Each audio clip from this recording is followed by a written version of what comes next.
Mes petits bouchons, bienvenue dans ce nouvel épisode de Pierre en bouteille. Aujourd'hui, je suis ravi de vous accueillir au pays de la chocolatine et du cannelé. Vous l'aurez reconnu, on est dans le Bordelais. Je vous amène à quelques kilomètres à l'est de Bordeaux. On est tout près de Castillon-la-Bataille, à Saint-Pé-de-Casté. D'ici sortent des rouges, des blancs, des clairés, des créments également. Et nous allons aller à la rencontre de Patrick Rabouille et son épouse Nathalie qui tiennent le domaine familial Rabouille. Ils vont nous parler de leurs vignes, de leurs vins, mais également de leur domaine et de leur histoire. Allez, suivez-moi!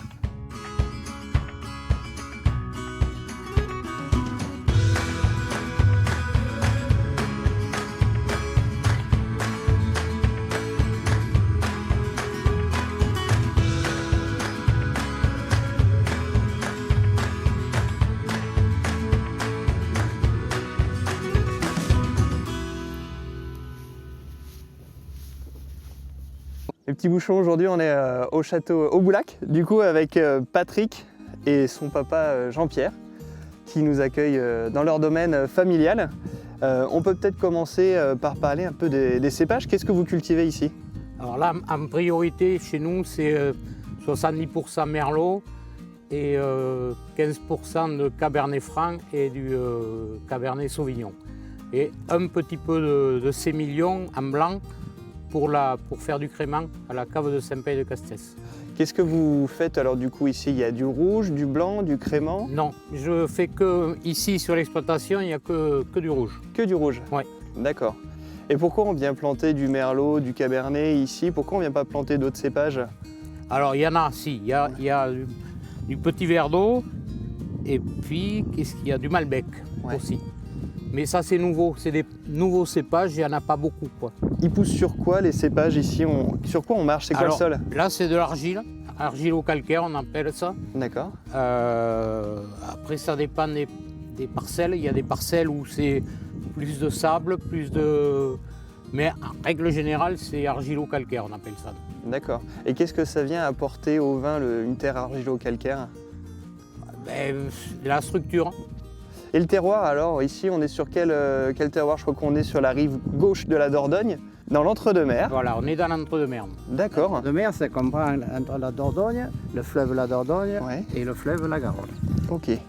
À l'origine, c'était surtout des blancs. Hein. L'entre-deux-mer, c'était des blancs. Autrefois, Voilà, oui. après, ça s'est reconverti en rouge, on a changé en rouge. Puis maintenant, il faudra certainement revenir sur des blancs pour faire notamment des blancs secs qui sont appréciés.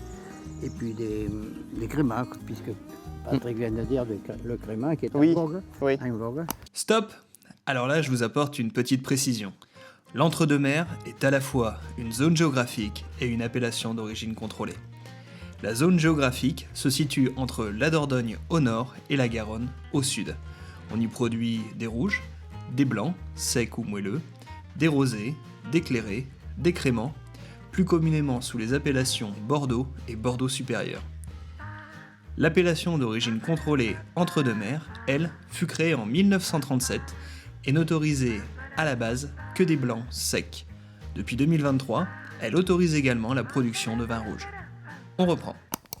Le vin rouge est en baisse, c'est-à-dire qu'il faut faire des vins rouges maintenant moins tanniques, plus souples, plus frais, moins chargés en alcool. Ouais. Le problème qu'on a, c'est que autrefois, il y a 15 ans de ça, quand on ramassait du raisin à 12 degrés et demi, c'était beau, c'était joli. Ouais. Maintenant, avec le changement climatique, il fait tellement chaud qu'on ramasse maintenant du 14, du 13 et Ah demi. oui, ça augmente du coup le degré d'alcool dans les vins. Ça fait beaucoup. Notamment les jeunes veulent un vin plus facile à boire, plus facile à digérer aussi, parce qu'un vin de 14 degrés, on le déguste, c'est tout. Hein, c'est presque une liqueur, quoi.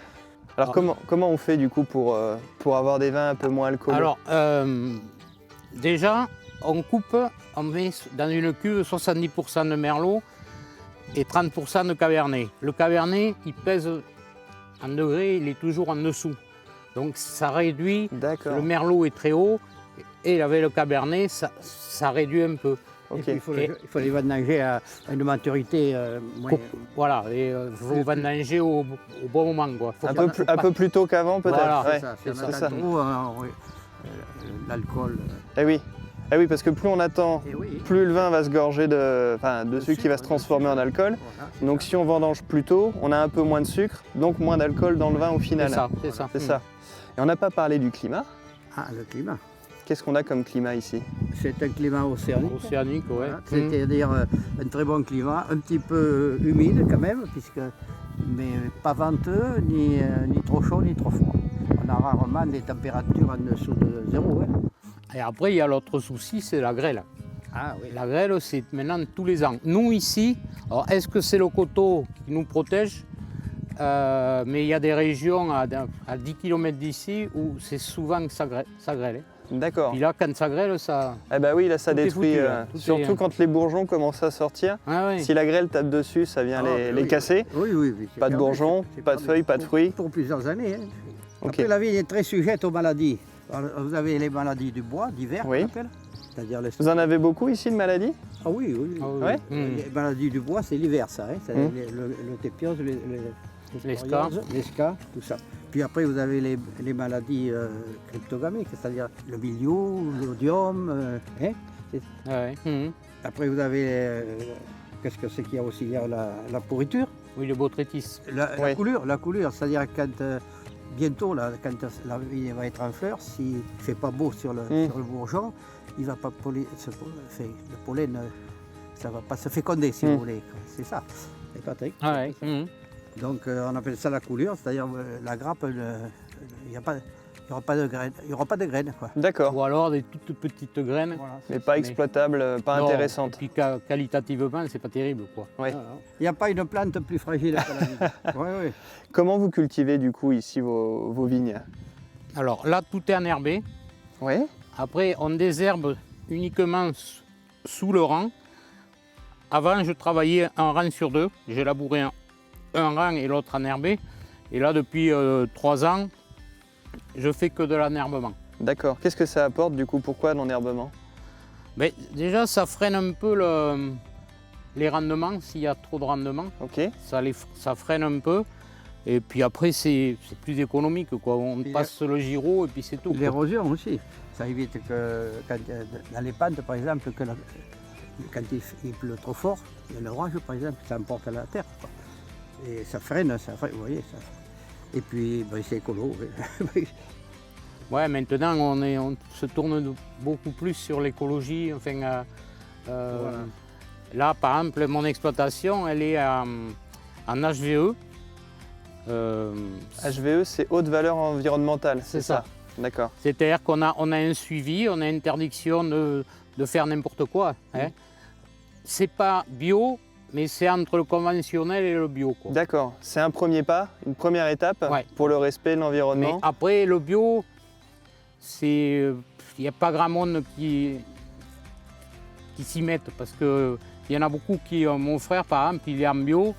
Ben, cette année, il arrête le bio parce que le bio, les produits ne sont pas efficaces, ou très peu. Ou alors, faut passer quand il pleut, il faut passer tous les 3 jours. Et donc voilà, le bio, les gens ils reviennent dessus quand même. Hein. D'accord. Il faut vous dire que le milieu, c'est la bête noire du viticulteur. Hein. Vous pouvez très bien ne plus rien avoir, du tout. Hein. Le mildiou, ça vient C'est un de champignon. l'humidité, Voilà, c'est ça. c'est ça, et qui se traite essentiellement avec... Alors, les produits les plus bio, c'est cuivre pour le milieu et pour l'odium, c'est du soufre. D'accord. Et là, il faut passer, si vous traitez et que le lendemain, il tombe plus de 20 mm d'eau, il faut y repasser. Il faut y repasser. Parce C'est-à-dire que- ce qui parle, ce produit-là, c'est un produit de contact, on appelle. C'est-à-dire, on dépose du produit, la bouillie bordelaise, Oui. notamment, sur la feuille.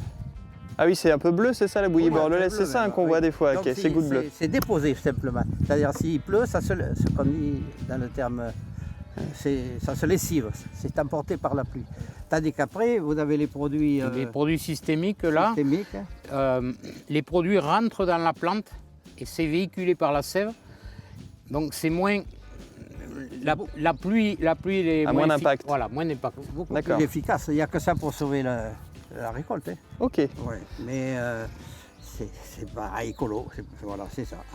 c'est un choix économique aussi parce que bah, s'il n'y a pas de rendement, il n'y a pas de vin. C'est ça. Et donc s'il n'y a pas de vin, c'est une année de production qui est perdue. Voilà, moi, le bio, c'est peut-être c'est gentil, mais si vous n'avez pas de récolte à cause du bio mal fait, Tout est une question d'équilibre à chaque il faut fois. que le bio soit bien fait. Alors, il n'y a pas très longtemps, j'étais à Pouilly-sur-Loire et je voyais des vignes qui étaient un peu plus basses, avec des tailles un peu différentes. D'accord. Là, je vois qu'on a des vignes qui sont quand même plus hautes. On a des tailles qui sont différentes, c'est-à-dire que là-bas, on avait une seule branche Voilà. qui était attachée.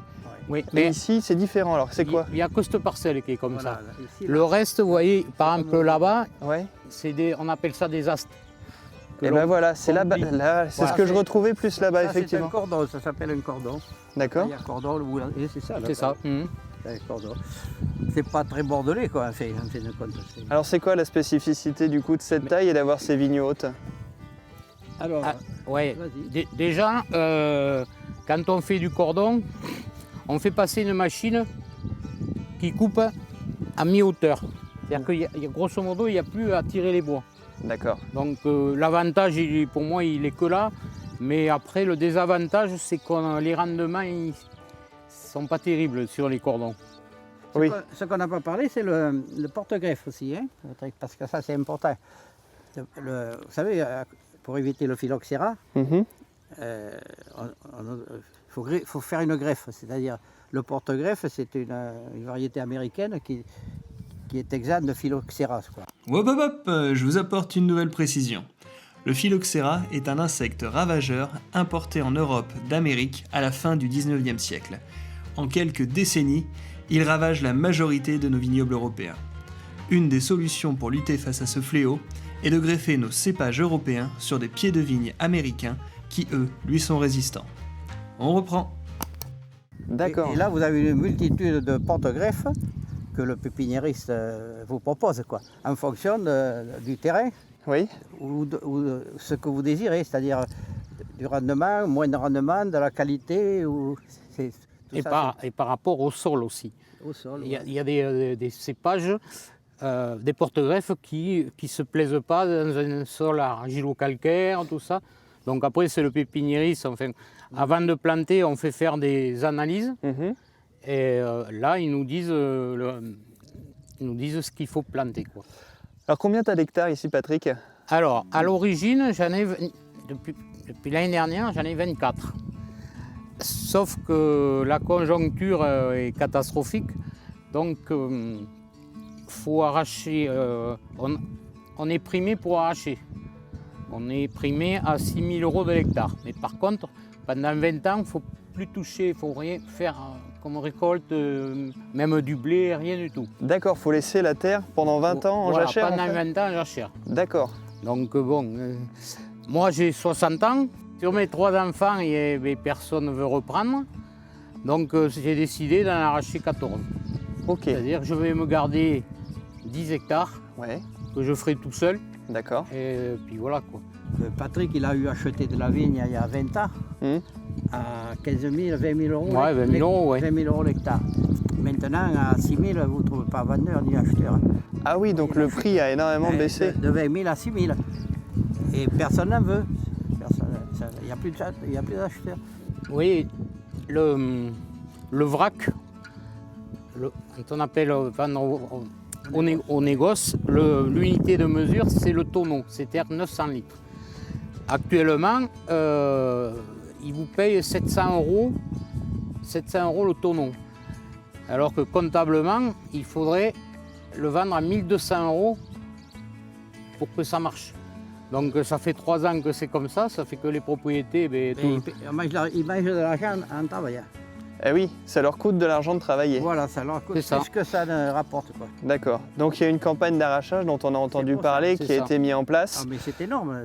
Il va s'en Ah oui. arracher. Je ne sais pas combien. Elles ont quel âge à peu près aujourd'hui tes vignes, Patrick? Alors, Âgées. ouais, une grosse partie, elles ont été plantées dans les années 90. Et donc sur les 10 hectares que je les garde parce que c'est des vignes qui ont moins de 10 ans. Autrement, le reste, c'est vieux. Donc forcément, il y a des pieds qui meurent.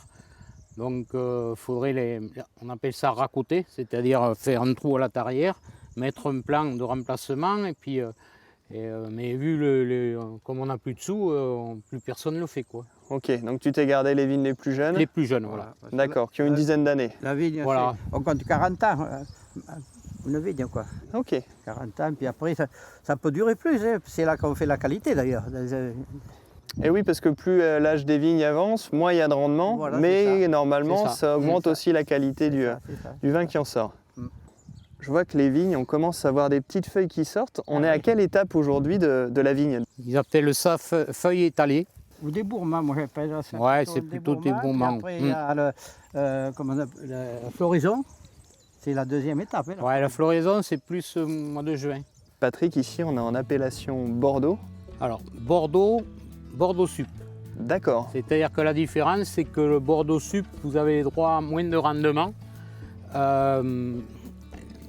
La qualité, il faut qu'elle soit supérieure. Mais bon, il y a plus grand monde qui fait du Bordeaux supérieur, parce que c'est pas rentable. Ok, Pas rentable. d'accord. Donc toi, les vins qui sortent de ta propriété C'est ici, du Bordeaux. c'est Que du Bordeaux. ouais. J'ai entendu parler aussi du clairé. Ah, le clairé, ça c'est un. Ouais, C'est un vin, c'est pas un pétillant. Hein. non, c'est entre le rosé et le rouge. D'accord. Voilà, il est plus teinté que le rosé et moins teinté que le rouge. Et c'est fait avec des cépages rouges. Pareil. Oui. Le rosé, en général, on le vendange et aussitôt on le presse. D'accord. Si on le veut un peu plus teinté, on le met dans une cuve, on le laisse 12 heures et après on le presse. Ok. Et le clairé, c'est le même système. Eh bien écoutez, je vous propose qu'on aille passer au chai Allez. pour voir la suite.